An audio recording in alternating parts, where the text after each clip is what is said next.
Feche seus olhos, por gentileza, vamos orar ao Pai. Pai das luzes, nós te damos graças por essa noite, te damos graças por essa oportunidade, Senhor.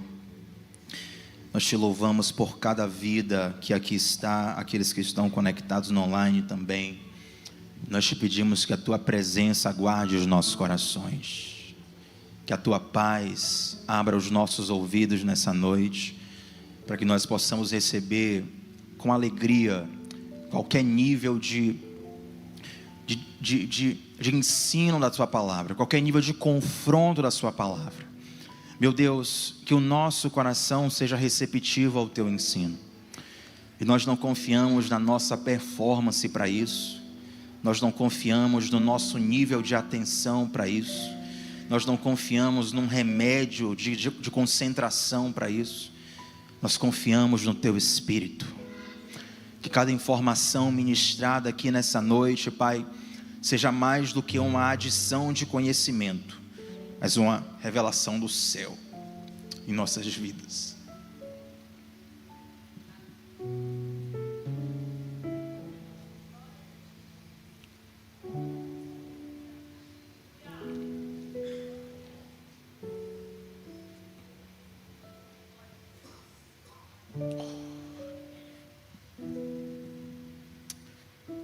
Que a sua glória se manifeste em nós, Deus, em nome de Jesus. Aleluia. Colossenses capítulo 3, quero ler com vocês hoje. E esse choro aqui é um choro bom, né? Sempre que eu começo a chorar eu paro de falar, porque eu choro feio demais, gente. Meu choro é aquele choro de criança que fica... Aí eu tenho que parar, mas eu estou emocionado aqui mesmo pela presença de Deus. E louvado seja o Senhor por isso. Nós vamos ler alguns textos hoje. O principal deles é Colossenses 3, versículo 23, tá? Mas eu quero que você mantenha a sua Bíblia aberta, porque a gente vai ler o capítulo 1, alguns versículos em 2 tópicos. Vamos fazer um estudo bíblico hoje aqui, e eu tenho certeza que vai acrescentar muito a você conhecer um pouco do contexto histórico. Às vezes a gente lê alguns textos da Bíblia, ou a gente compartilha alguns versículos no Instagram, ou vê compartilhado no Instagram do amigo, e são versículos de fato muito bonitos, né? Que eles por si só já nos tocam, mas conhecer o contexto, a situação do qual esse texto foi escrito, o que é que o autor pensou, o que é que estava acontecendo naquela congregação em particular, isso fortalece a sua fé. Versículos bonitos, eles, além do poder que carregam por ser a palavra de Deus, também são muito bons para fazer a igreja dar glória a Deus. E é bom que a igreja glorifique. Se você quiser dar glória a Deus, aleluia aqui, meu irmão, vou estar junto com você o tempo todo. Levantar a mão, celebrar, plantar bananeira, fica à vontade. Mas na hora da dificuldade mesmo, o que vai te segurar é o firme fundamento da fé. Então, quanto mais de palavra você conhece, quando esgotar a tua carga motivacional, quando não tiver Carlos tocando no teclado, né? Tá solteiro, Carlos? Olha aí, quem sabe 2026 é o ano, hein? Tecladista, bonito. Quando o som da música acabar, quando você não estiver num ambiente assim, talvez toda a carga emotiva vai estar lá embaixo, mas o teu coração vai estar convicto no Senhor ainda, se você conhecer de fato a palavra, amém? Então vamos no estudo bíblico hoje. Vamos ler Colossenses 3, versos 23, depois a gente volta do 1 e eu vou explicar um pouco do porquê que Paulo escreveu essa carta e algumas nuances dela. Verso 23, e tudo o que fizerdes, fazei-o de todo o coração, como ao Senhor e não aos homens, sabendo que recebereis do Senhor a recompensa da herança. É a Cristo, o Senhor, que servis. Mais uma vez, e tudo quanto fizerdes, fazei-o de todo o coração, como ao Senhor e não aos homens, sabendo que recebereis do Senhor a recompensa da herança. É a Cristo, o Senhor, que servis. Deixa eu fazer uma pergunta inicial aqui para vocês. Só botar um pouquinho de água aqui. Quem aqui, aliás, não precisa responder levantando mão, fazendo sinal não, tá? Responde no seu coração, em nome de Jesus. Só para você. Quem aqui, pelo menos uma vez na vida, uma vezinha só, pode ser que você seja o perfeito, a perfeita, mas uma vezinha só na vida, você olhou para o chamado de alguém e falou assim: poxa, seria legal se eu tivesse o chamado de fulano, né? Seria legal se eu tivesse o talento de ciclano. Seria legal se eu tivesse a projeção de Beltrano. Eu acredito que muitos de nós, para não acusar todos, se você vier me cobrar no final da pregação, fala: não, estava falando de quem estava do seu lado, não era de você não. Eu acredito que muitos de nós já passamos por esse sentimento. E esse sentimento é carregado, de certa forma, pelo modo como nós vemos o mundo. Como que nós vemos o mundo? Onde tem coletividade, já percebeu que os lugares mais desejados são os lugares de maior projeção, os lugares de maior reconhecimento público? É assim na política, é assim no esporte, é assim nas artes, é assim também, de certa forma, nas comunidades de fé. Até louvo a Deus aqui com muita sinceridade, que aqui eu não vejo muito isso. Não é ironia não, glória a Deus por isso, não vejo muito isso. Mas em algumas comunidades ainda hoje, antigamente era muito mais forte, os lugares de maior projeção sempre eram os mais desejados, a ponto de às vezes da briga. O chamado era sempre de pregação, era sempre do ministério de louvor, envolvia sempre um microfone, um palco e uma plateia assistindo. Quem te viu passar na prova e não te ajudou, quando vê você na bênção vai se arrepender. Vai estar lá na plateia, mas você vai estar no palco. E esse padrão sempre foi alimentado, infelizmente, em nosso meio, de modo que às vezes a gente acha que quem tem uma projeção maior é mais amado por Deus. De quem tem uma projeção maior é mais especial para Deus. De quem tem um chamado mais visível, talvez seja alguém mais importante que você no reino de Deus.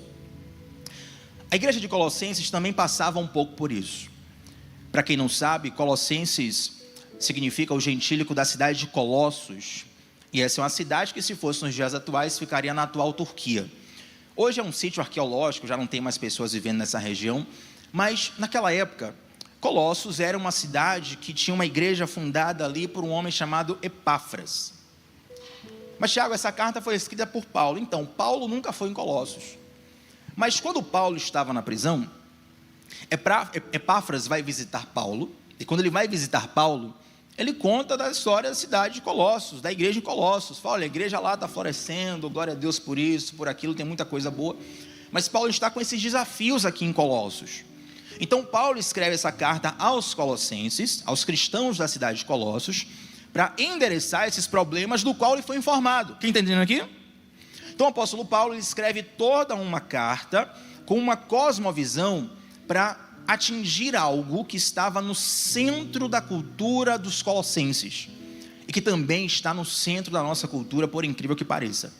Mesmo que o tempo tenha passado, mesmo que a geografia tenha mudado, o coração humano ele sempre acaba caindo nas mesmas coisas. Colossos, como muitas outras cidades, era uma cidade onde o misticismo era muito forte, era uma cidade pagã.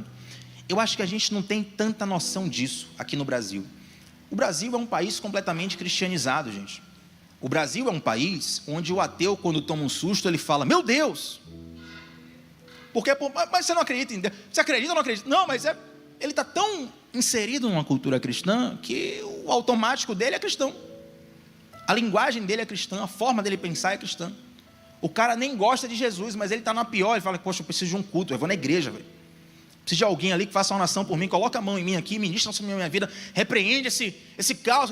Porque a cultura vai inserindo a gente e, de certa forma, isso é bom. Eu prefiro uma cultura cristianizada do que uma cultura demonizada. Pelo menos é o que eu prefiro. Mas lá em Colossos, a cultura não era cristianizada. Eles estavam entre os primeiros cristãos da história. A gente tem a carta aos Colossenses para estudar, eles nem isso tinham. Então, a grande maioria dos cristãos na cidade de Colossos eram ex-pagãos. E dentro do paganismo, a mitologia, a filosofia, a espiritualidade pagã era muito suja, era muito prostituída, prostituição no sentido sexual mesmo, envolvia muita prostituição, promiscuidade. Eles acreditavam em muitos deuses. Então tinha algumas pessoas na igreja de Colossos, por exemplo, que ele já tinha 5 deuses. Mas, Jesus aqui tal, ou Deus número 6, agora estou com 6 deuses, é Jesus e mais 5. Tinha essa galera.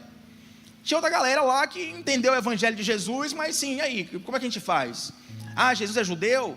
Então deixa eu procurar um judeu aqui para saber mais de quem é esse Jesus. Aí o cristão ficava entre o judeu que queria judaizar o cristão. O judeu chegava para o cristão e falava assim: não, você provar mesmo que você ama Jesus, você tem que repetir os rituais da lei, você tem que circuncidar, você tem que guardar as estações, tem que fazer as festas, os rituais. Do outro lado, havia um grupo chamado gnósticos, e de modo bem resumido, era um grupo que tinha uma espiritualidade um pouco confusa. E esses gnósticos, inclusive, eles falavam que tinham experiências espirituais a fim de impressionar os novos cristãos. Eu não sou contra experiências espirituais, pelo contrário, eu quero que você tenha 80 mil experiências sobrenaturais na sua vida. Você está pulando de alegria se você tiver. Mas nem tudo que é espiritual é sobrenatural. Então o que acontecia com os falsos profetas daquela época? Eles chegavam assim e falavam: Felipe, eu tive uma visão. Nessa visão que eu tive, eu conversei com o anjo Rafael. O anjo Rafael é ali da dimensão tal, ele atua na geografia tal. Ele é um espírito territorial que ele atua assim. Se ele entrar na sua vida, isso aqui vai mudar. Mas aí você tem que pintar de azul. Se a tua porta for vermelho, pinta de azul, porque lá no sonho ele me falou que o azul ele traz uma energia ali que teu casamento vai mudar na hora. Aí você, a pessoa não tem base, ela não tem Bíblia para poder discutir isso. Ela está vendo, peraí, o cara teve uma experiência dessa, uma experiência fantástica, que impressionante, vou seguir esse cara. Até porque esse cristão vinha de uma mitologia que valorizava isso. Um culto pagão naquela época não era uma celebração, uma festa hoje, que a gente, toda festa que a gente faz antes vira show, né? Festa tal, em homenagem a não sei o que, show dos mesmos cantores sempre. Impressionante. Irmão, naquela época era ter experiência no mundo sobrenatural mesmo. Era ficar possesso, era entrar em transe, era ter, entre aspas, adivinhações, revelações, entendeu? Então, quanto mais impressionante fosse a experiência sobrenatural, mais forte a pessoa era. Então, eles vêm para o cristianismo com essa visão. E eles começam a entender tudo errado. Logo, quando eu chego no cristianismo, como um Colossenses, e eu vejo um cara ter uma visão impressionante dessa, eu falo: rapaz, esse cara deve ser brabo mesmo, viu? Ele é o bom, vou seguir ele. E aí muito engano acontecia, muita mentira acontecia. Esses gnósticos deram o maior problema na igreja do primeiro século. Você vai ver Paulo falando contra eles em várias cartas, vai ver João falando contra eles em vários momentos, Pedro também. O Novo Testamento inteiro teve que lidar com esses tais desses gnósticos. E qual era a saída, Tiago? Se a pessoa corresse de um gnóstico, o que é que encontrar? Encontrar um judaizante. Um judaizante que falava assim: não, você tem que fazer todos os rituais para poder ser aceito por Deus. Era uma crise muito grande. Então, diante desse cenário, quem entendeu até aqui? Então, se você não dormiu, eu vou começar a pregação agora, amém? Oh, glória a Deus, o pessoal está acordado. A Lírio está de pé, glória a Deus, estamos de pé. Aí o apóstolo Paulo começa a escrever. Ele começa, por exemplo, no capítulo 1 de Colossenses, ele começa a fazer uma descrição de Jesus maravilhosa. Se eu ler aqui, eu vou voltar a chorar toda hora. Ele começa a descrever Jesus como o ser supremo, como aquele que é a revelação exata de Deus. Por quê? Porque os colossenses lidavam com um determinado problema, que era empoderar muitas entidades espirituais do mal, que o apóstolo Paulo vai chamar de espíritos elementares. Em toda cultura tem um nome diferente. Eu não vou falar aqui, porque a ideia não é ofender a cultura de ninguém, não é desvirtuar, mas toda cultura tem um nome diferente. E desses espíritos elementares, você tem níveis. Tem um espírito poderosão, tem um espírito mediano, tem um espírito que é fraquinho. E ficava nessa coisa, a mente da pessoa acreditando na coisa. Aí Paulo começa a escrever, fala: olha, Cristo é supremo, Cristo é o maior. E aí ele vem no capítulo 1, abre sua Bíblia comigo, no versículo 15 em diante, que vai dizer assim, ó: ele é a imagem de Deus invisível, o primogênito de toda a criação. Está falando de Jesus, pois nele foram criadas todas as coisas que há nos céus. Por que céus está em plural? Porque a ideia aqui é falar de mundos espirituais, amém?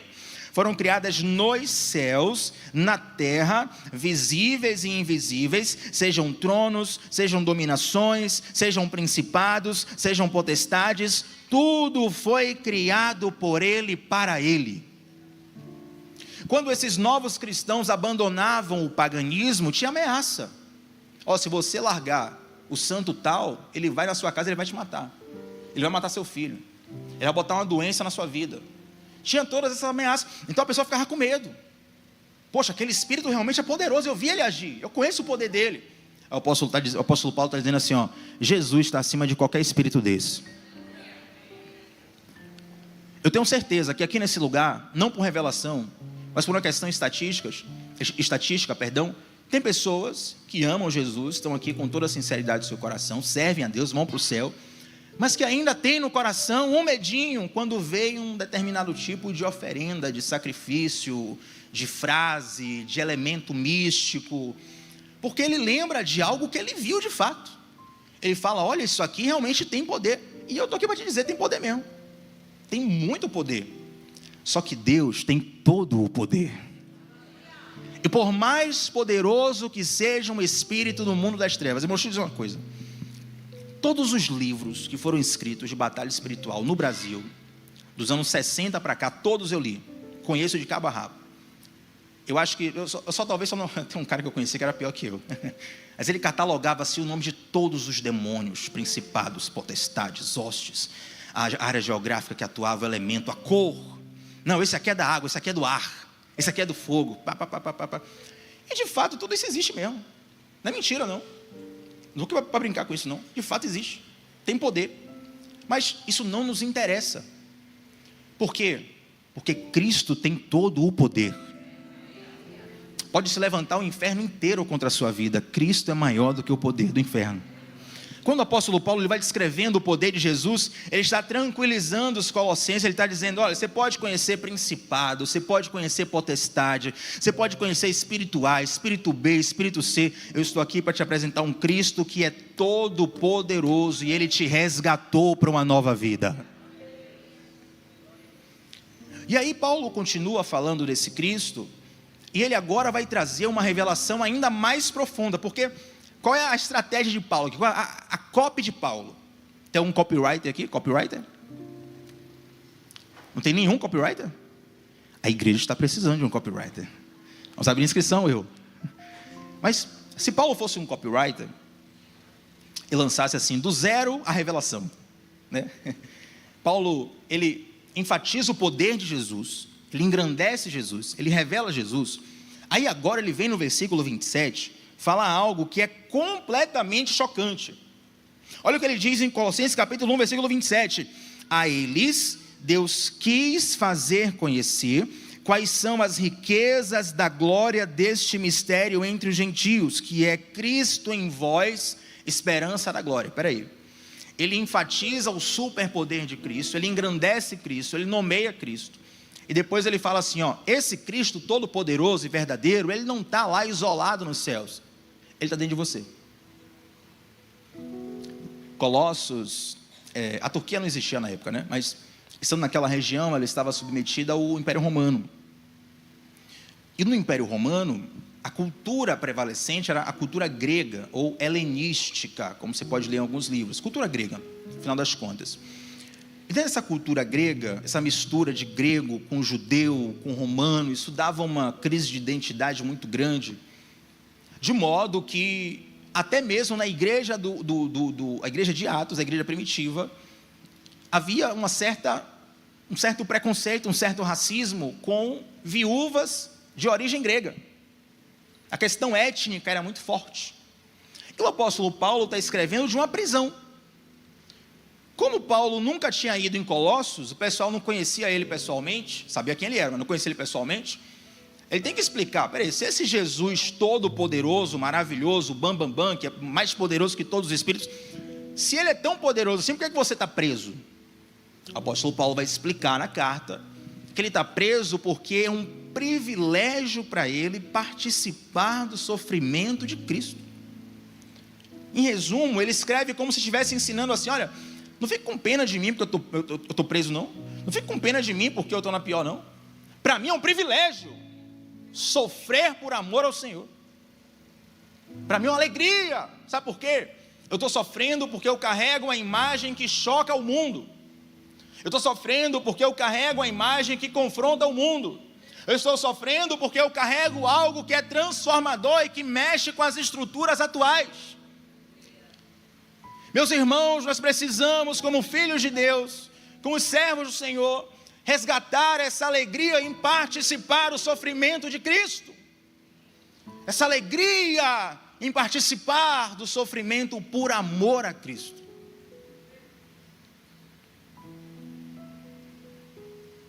Muitas vezes olhamos Deus apenas como um talismã que vai nos livrar do sofrimento.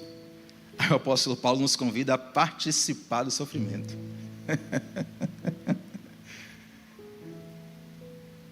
Mas a pergunta é: que alegria foi que o apóstolo Paulo encontrou que superou todo esse sofrimento? Tem até aquela música da Laura Sogueles, não precisa tocar não, Carlos, mas diz assim: o que é que os anjos veem que os fazem se prostrar? O que é que os anjos veem que os fazem cantar santo? E eu quero parafrasear para te perguntar: o que é que Paulo viu? O que é que Paulo sentiu? O que é que Paulo recebeu? Que todo esse sofrimento que nós no século 21 queremos fugir, ele fala assim: eu sou privilegiado de participar disso aqui. Eu oro para que você perceba que é um privilégio sofrer por amor a Jesus. Eu oro para que você sinta na pele, na carne, no coração, a alegria de participar do sofrimento de Cristo. Esses cristãos de Colossos passavam por grande preconceito, como eu citei, no início da pregação. A nossa sociedade é cristã, nossa sociedade valoriza o cristianismo. Você se converte, bota um versículo bíblico ali na legenda, na bio do Instagram, compartilha, tal, maravilhoso. Eu boto o versículo bíblico no Instagram todo dia, irmão. É o story que mais dá like. Eu boto o meu rosto, logo a barba está mal feita, mas passo a barba, né? Penteio o cabelo, pentear o cabelo é mais fácil porque tem pouco. Bota um Photoshop, um filtro, tal, não sei o quê, 2 likes. Bota um versículo bíblico, 80 likes. A sociedade é cristã, esqueça isso. Pode ser o personagem, eu obviamente não boto o versículo para like, tá? Mas pode ser a pessoa mais mundana que tiver do Brasil, que você imaginar. Botou lá um versículo, vai dar compartilhamento, porque a pessoa se identifica. Nós somos cristãos culturais. Esses colossenses estavam sofrendo grande perseguição. Aí o apóstolo Paulo fala assim, ó: esse Deus todo-poderoso e verdadeiro, ele está em você. E dentro de você, o Cristo em você é a esperança da glória se manifesta onde você está. Cristo em vós, a esperança da glória. No seu trabalho, onde você está, Cristo em você, a esperança da glória. Na sua família problemática, Cristo em você, a esperança da glória. No trabalho que você pede para sair, Cristo em você, a esperança da glória. Na tua faculdade, que ninguém gosta de crente, Cristo em você, a esperança da glória. Esse Cristo que é todo poderoso, que é santo, que é puro, que é grandioso, ele estando em você revela para o mundo a glória dele. Nós somos a parte visível de um Deus invisível. E agora eu quero te convidar para ir comigo para o capítulo 3.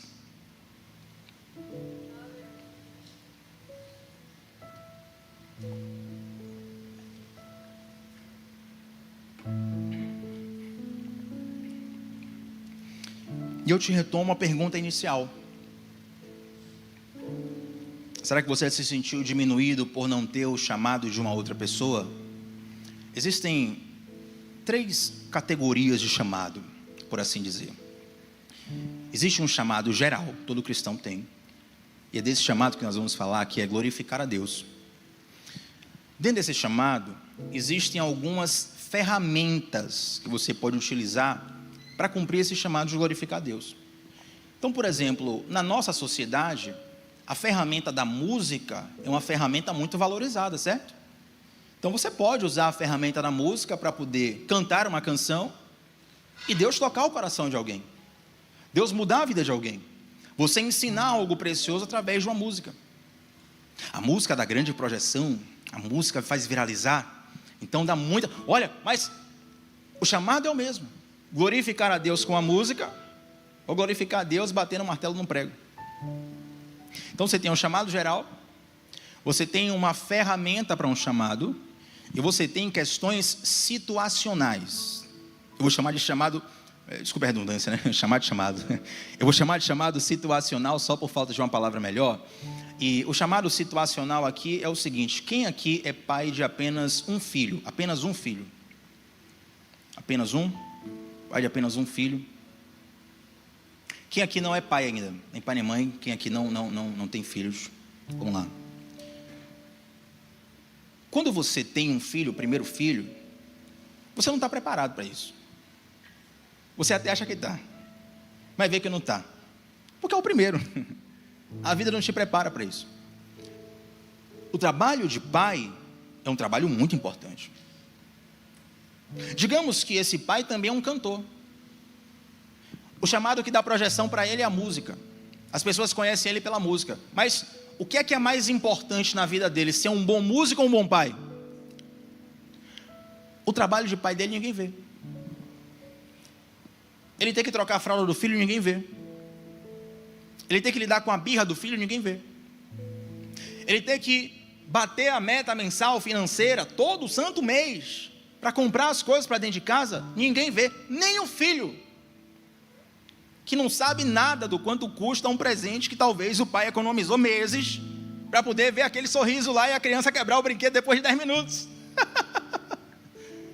O filho não tem noção do quanto custa uma lata de leite ninho. O filho não sabe, não tem noção do preço da educação particular no Brasil. Aliás, precisamos falar sobre isso, viu? Ninguém na sociedade tem, nem um filho tem. Mas eu te pergunto, e nem precisa responder, é quase que retórico: você acha que Deus vai cobrar ele mais por ser um bom pai ou por ser um bom músico no final das contas? As duas coisas são importantes, mas uma dá projeção e por isso o nosso coração foca nisso, outra ninguém vê, porém é muito mais importante. Cristo em vós, abra parênteses, mesmo que ninguém veja, é a esperança da glória. Nas tarefas que ninguém vê, quando você é uma mãe, talvez cansada pela loucura do dia a dia, porque você além de mãe é esposa, e tem que estar bonita, porque senão, só um exemplo de um mundo caído, tá gente? Não deve ser assim. Que tem que estar batendo meta de beleza, porque senão teu marido fica olhando outros corpos no Instagram. Que tem que ainda bater a meta lá do banco lá, porque senão tem 3 pessoas que não tem filho, não tem marido e está com todo o gás da vida, vão tomar a tua vaga. E chega lá de madrugada, você finalmente conseguiu fazer depois de 2 horas o seu bebê dormir, e meia hora depois ele volta a chorar e você tem que acordar para dar peito. E sua mente está um completo caos. E você parece uma atriz de The Walking Dead. Naquele momento que você está chorando, e o abençoado do bebê, depois de tudo isso, ele ainda vai morder o bico do teu seio. Cristo em você, nesse momento, é a esperança da glória. Isso tem para Deus a mesma importância de um descende com estádio lotado. Absoluto. Isso tem para Deus a mesma importância de um Clama Bahia com milhares de pessoas ouvindo uma banda cantar. A mesma não, ouso dizer, mais importância. Porque um pai e uma mãe influencia muito mais um filho e uma filha do que um show, ou do que um evento de uma noite, que seja bênção. Quem está aqui entendendo o que eu quero dizer? Sabe por que os nossos olhos viciados, carnais, não valorizam isso? Porque isso não dá projeção diante dos homens. Mas quando o apóstolo Paulo fala assim, Cristo em vós, a esperança da glória, o apóstolo Paulo está dizendo, mesmo que ninguém veja, Deus está vendo e para Deus é importante.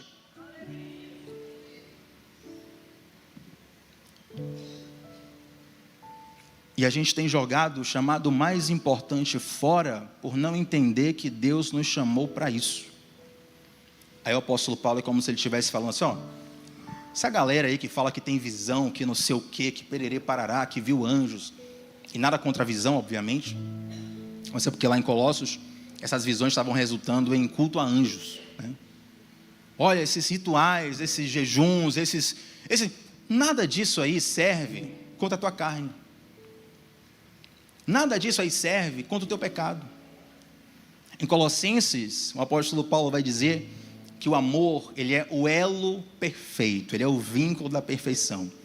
No original, a ideia que o apóstolo Paulo está dizendo assim, o amor é o cimento do pacto. Quando você escrevia uma carta, um documento oficial, você selava com selo, desculpa a redundância, né? Mas selava com selo, e esse selo tinha um elo, o elo oficial, para que quem recebesse, soubesse que aquele é um documento oficial e que não foi violado. O apóstolo Paulo vai dizer assim, o amor é o elo perfeito, ou seja, o seu relacionamento com Deus, o seu relacionamento com Cristo, ele vai estar seguro apenas na base do amor. Se você seguir todas as regras, mas não tiver amor no coração, não vai subsistir. Se você tiver todas as experiências espirituais, mas não tiver amor no coração, não vai subsistir. Mas se você amar a Jesus, amar a Cristo acima de todas as coisas, qualquer coisa que você fizer, por mínimo que seja, tudo será para a glória de Deus. Aí para terminar, vamos lá, Colossenses capítulo 3, vamos um pouquinho antes do que lemos, vamos no versículo 18, onde Paulo vai dizer assim, vós mulheres, sede submissas a vossos próprios maridos, como convém no Senhor. Vós maridos, amai as vossas mulheres e não as trateis asperamente. Vós filhos, obedecei em tudo vossos pais, pois isto é agradável ao Senhor. Ele começa a falar de vida cotidiana. Olha, você esposa, seja submissa ao seu marido. E aqui submissão no grego significa submissão. Submissão no grego significa submissão. Mas Paulo vai mais forte com os maridos, fala assim, não trate sua mulher com amargura. Eu sei da dor, a dor das irmãs, né? Tiago, como ser submisso a quem não tem uma missão? É uma luta, mas está orando pelos irmãos. Está orando principalmente pelos torcedores do Vitória que estão sofrendo nesse momento. Mas o Senhor há de olhar nosso sofrimento, Jesus. Quanto é que está o jogo, Lu? Misericórdia. Só vai quebrar o gelo, gente. Eu não quero entrar na questão doutrinária aqui, só para não tomar tempo, mas ele começa a falar de vida cotidiana. Olha, mulher, age melhor com seu marido. Marido, haja melhor com sua esposa. Curiosidade, quando ele fala de pais para filhos, por exemplo, quando chega o aviso da escola, aqui no Brasil, convidamos os pais para uma reunião, aquilo quer dizer pai e mãe, certo? A gente fala pais, a gente não pensa em um plural de dois pais masculinos, e nem estou falando de casal, nem entrando nesse... Então, que a gente entende pai e mãe. O português tem esse detalhe. Em inglês, por exemplo, se eu quiser falar de dois pais homens, eu falo fathers, plural. Se eu quiser falar de pai e mãe, ao invés de falar pais, eu falo parents. Convidamos os parents, pai e mãe, os pais. Então, assim como no inglês tem essa diferença, no grego também. Então, quando o apóstolo Paulo utiliza aqui o termo pais, ele está falando de homens mesmo, não é de homens e mulheres, não. Tiago significa então que a mulher está proibida de educar o filho? Pelo contrário, você vai ser uma bênção na vida do seu filho. Mas a Bíblia, Deus cobra a educação do filho para os pais. A mulher ajuda, e às vezes a mulher faz a maior parte, na verdade, né? Mas a responsabilidade, a cobrança, se o menino crescer mal criado, é do pai. Espiritualmente, quem vai ser cobrado por Deus é o pai. Olha que interessante isso.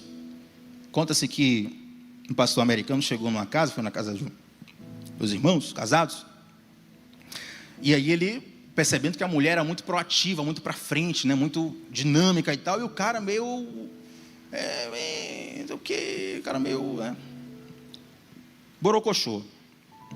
Mas ele percebia que a esposa sempre, né, Israel, a esposa sempre botando ele para cima. Não, pastor, nós tomamos essa decisão aqui, não é, amor? Não foi isso que você decidiu? Não foi isso que você combinou comigo ontem? Ela sempre, né, botando o marido lá para cima, tal, aqui ele que manda, não sei o que tal. O pastor ficou invocado com aquilo, né? Mulher toda dinâmica, tal, e o cara meio borocochô. Aí no final, o pastor chamou a irmã para conversar e falou assim: irmã, vou fazer uma pergunta bem sincera. Quem é o cabeça dessa casa de fato? A irmã falou: meu marido, pastor. Aí o pastor perguntou: e quem decidiu isso? Ela falou: eu, é claro.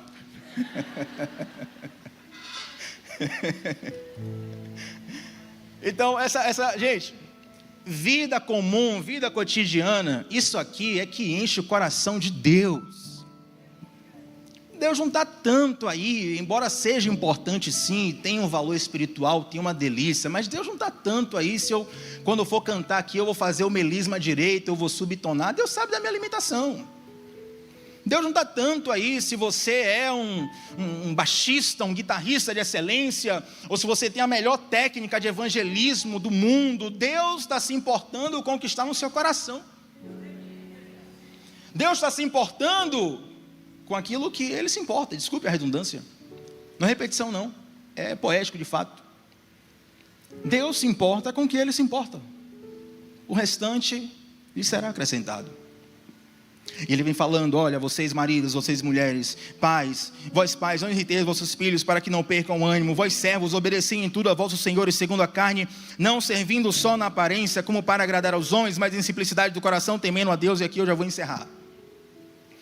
Por que Paulo fala de servos? Em alguns lugares até fala de escravos. Carta a Filemon, por exemplo, trata disso com mais detalhes e minúcias, né? Na cultura romana, era muito comum que as pessoas se tornassem escravos por dívida. É porque no Brasil, o nosso tipo de escravidão aqui foi uma escravidão diferente. Mas era muito comum no Império Romano e na Antiguidade, na Grécia também, as pessoas se tornarem escravos por dívida. Isso não era necessariamente maldade. Na verdade, muitos escravos até preferiam servir na casa dos seus senhores. Digamos que eu tivesse, por exemplo, uma dívida financeiramente impagável com Felipe. Eu tenho duas opções: ou eu vou morar na rua, passar fome, correr risco de ser agredido e todas as dificuldades de quem mora na rua. Eu falo: Felipe, é o seguinte, velho, eu sei fazer tal coisa, eu posso ser seu empregado doméstico lá, eu trabalho para você de graça, você me dá o que comer, uma cama para dormir e me dá proteção. O que é melhor para mim? Entende? Então muitos escravos preferiam ser escravizados para ter um certo suporte do que ficar ao léu.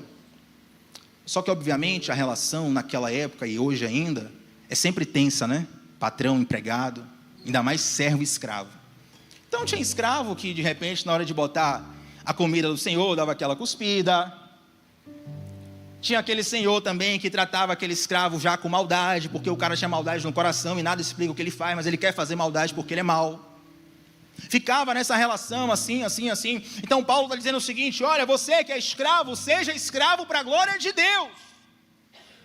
Se fosse nos dias atuais, no Brasil, a nossa escravidão, pelo menos oficialmente, já foi abolida, o apóstolo Paulo falaria assim: olha, você no teu emprego, CLT, seja um CLT para a glória de Deus.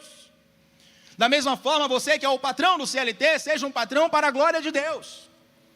Quando você trata o seu empregado, o seu funcionário, o seu, entre aspas, na Bíblia, servo, você tem uma oportunidade de glorificar ao Senhor. Da mesma forma que quando você é um servidor público e atende alguém que está precisando do teu serviço, você tem uma possibilidade de glorificar ao Senhor. Você, quando é policial, tem uma oportunidade na sua função de glorificar ao Senhor. Você, quando é um engenheiro, tem a responsabilidade de glorificar ao Senhor naquilo que você faz. Em tudo o que você fizer, no que você estiver, em qualquer situação. Versículo 23: tudo o que fizerdes, fazei de todo o coração, como ao Senhor e não aos homens, sabendo que recebereis do Senhor a recompensa da herança. Aí uma vez o irmão me abordou, falou assim: irmão Tiago, ele estava chorando, velho, ele estava chorando, achei ridícula a cena. Ele estava chorando, e eu vou explicar porque eu achei ridículo. Ele: irmão Tiago, estou aqui passando por uma crise espiritual, uma batalha espiritual muito grande. Ô meu irmão, o que foi? Pelo amor de Deus, quero te ajudar. Que isso? Pega um copo d'água aí pro irmão, estou desesperado. Irmão Tiago, o inimigo tem se levantado contra mim. Deus falou que ia me dar um ministério da pregação. E já tem 3 anos, o pastor nunca me deu oportunidade. Vai lamber sabão, velho. Você não quer pregar, você quer um microfone. Qualquer ponto de ônibus de Salvador, não era nem aqui de Salvador, tá? Mas para situar na pregação, qualquer ponto de ônibus de Salvador, você pode pregar. Você vai em qualquer lugar hoje do mundo, tem gente com ansiedade, depressão, desespero, infelizmente querendo se matar. O mundo nunca esteve tão propício para uma pregação. Você não quer pregar, você quer plateia.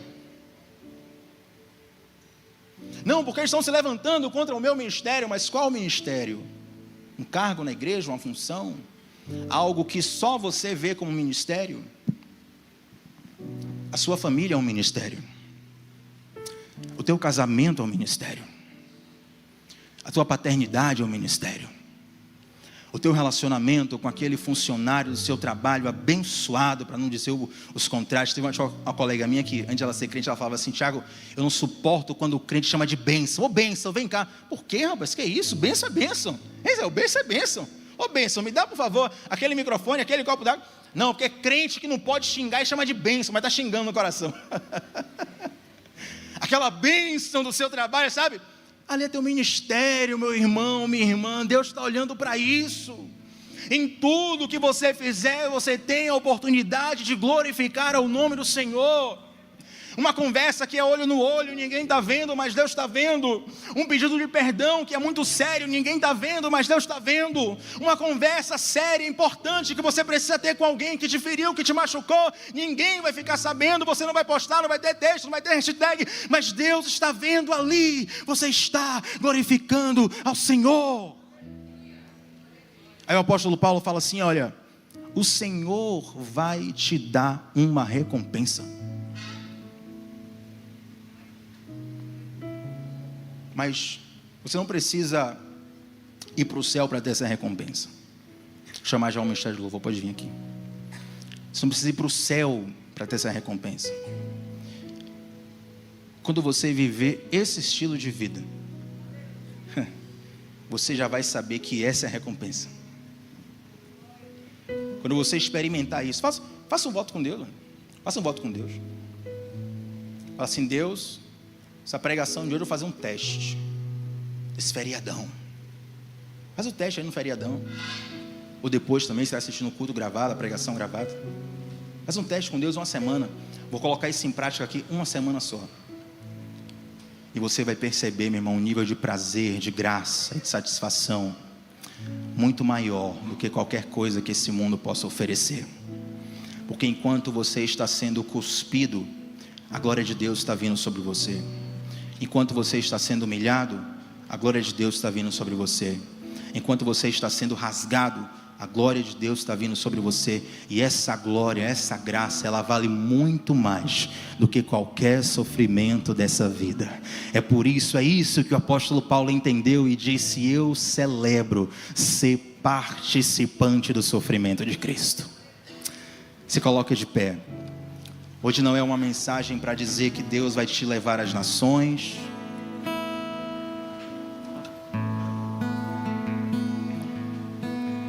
Hoje não é uma... Embora eu quero que Deus te leve às nações.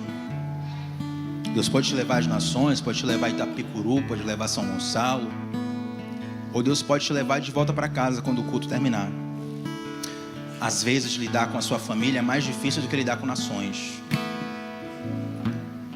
Essa não é uma mensagem para dizer Deus vai levantar o teu ministério no sentido de você ser alguém famoso, mas Deus vai levantar o teu ministério no sentido de você ter a consciência de onde Deus te colocou e do porquê Deus te colocou lá, do porquê que Deus te permitiu ter um curso, um certificado, uma profissão, estar em determinado lugar, do porquê você está no emprego que você está orando para sair dele. O Tiago já estava aqui preparado no final da pregação e lá na intercessão pedir oração para Deus me tirar do trabalho que eu estou. Peça, meu irmão, não cancele essa oração não. Mas enquanto Deus não te tirar de lá, Cristo em vós, a esperança da glória, lá onde você está. No dia que Cristo te tirar, glória a Deus também, mas enquanto você estiver, Cristo em vós, a esperança da glória. Feche seus olhos nesse momento. Hoje nem vai ter apelo. Hoje é o momento para você ter consciência daquilo que Deus te colocou, daquilo que Deus te derramou, de quem Deus te fez. Enquanto o Ministério de Louvor estiver cantando uma canção, faça uma oração, Senhor, acerca de tudo que foi ministrado. E coloque o teu coração diante do Senhor nessa noite. Endireitando as veredas e cada vez mais diminuindo,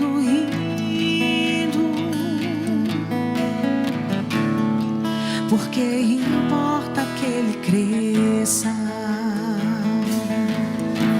e nele o meu prazer está. Eu não sou digno de desatar as suas sandálias.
sou digno de desatar as suas sandálias, e nele a minha vida está, e eu caminho com a certeza de que Ele virá. É Ele, por Ele que eu estou gastando a minha vida, perdendo tudo por amor e com alegria, dono dos meus dias, e Ele virá, soberano em poder, Ele virá, e o governo está nele. Vejam, Ele traz consigo a sua recompensa. Ele virá, soberano em poder, Ele virá, e o governo está nele. Vejam, Ele traz consigo a sua recompensa. Ele, por Ele que eu estou gastando a minha vida, perdendo tudo por amor e com alegria, dono dos meus dias. Santo Deus de Israel, muito obrigado, Pai, por essa noite, pela ministração e também pelo entendimento da palavra. Meu Senhor Jesus, quão grande desperdício será se nós esquecermos disso ao sairmos porta fora. Quão grande desperdício será se desligarmos essa transmissão e voltarmos para a vida comum com a mente comum. Queremos continuar uma vida comum com um coração extraordinário, Pai. Não extraordinário por uma performance extraordinária, mas extraordinário porque o Senhor habita em nós, e Cristo em nós é a esperança da glória. Meu Pai, faz do ordinário das nossas vidas um palco da sua glória, um palco da sua bênção, um palco da sua presença, um palco da sua revelação. E que cada um de nós, Pai, onde foi colocado, possamos resplandecer a sua luz. Que tudo quanto fizermos, Pai, possa brilhar a sua glória, Senhor Jesus. E que hoje seja apenas uma gotinha do grande oceano de graça que o Senhor tem para nós. Nós te louvamos, te agradecemos por tudo isso nessa noite. Em nome de Jesus e para a glória de Jesus, a igreja diz...